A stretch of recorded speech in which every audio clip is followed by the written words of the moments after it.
I'm Josh. I am made by Dyslexia and I founded Stand4 Socks in 2015. We sell socks, but with a twist. With every single pair of socks we sell, we donate a thick antibacterial pair to someone experiencing homelessness around the world. As a dyslexic, I always struggled with traditional kind of school, and education was always sort of bottom of the class. I was always finding ways to make more money and solve problems, disrupt the norms. So when I was 16, amongst friends over a beer, I said, imagine if socks could change the world.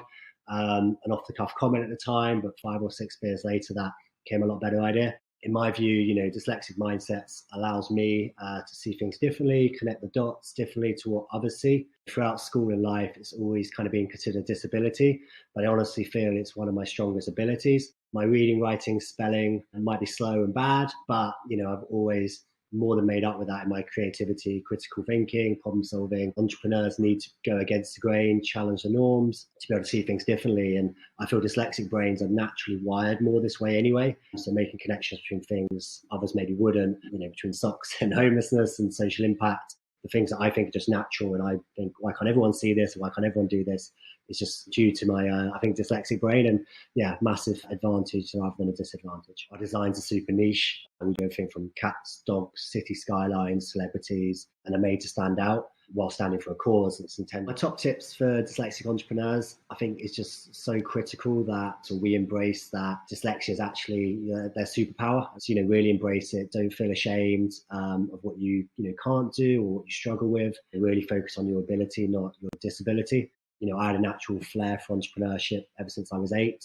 Throughout school, I was kind of punished, discouraged, told to work harder, that I was lazy, that I should learn to spell. Why can't I spell? Why can't I write? And it wasn't until I was 23 when I was finally encouraged to be an entrepreneur and stop being punished for it. And that's when, really when I flourished. So, embrace it as early as you can, and, it will change your life and your confidence. Definitely lean into it as much as you can. Many of the greatest innovations have been made by dyslexia. And that's because dyslexic thinking helps us see the world differently. My top tips for entrepreneurs, dyslexic or not, are: number 1, good business makes people's lives better. So ask yourself, how will my business do that?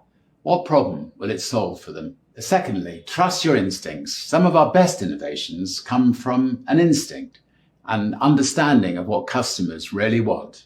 Thirdly, it's okay to make mistakes. Sometimes you'll fall flat in your face and sometimes you'll succeed. The key thing is to keep trying things.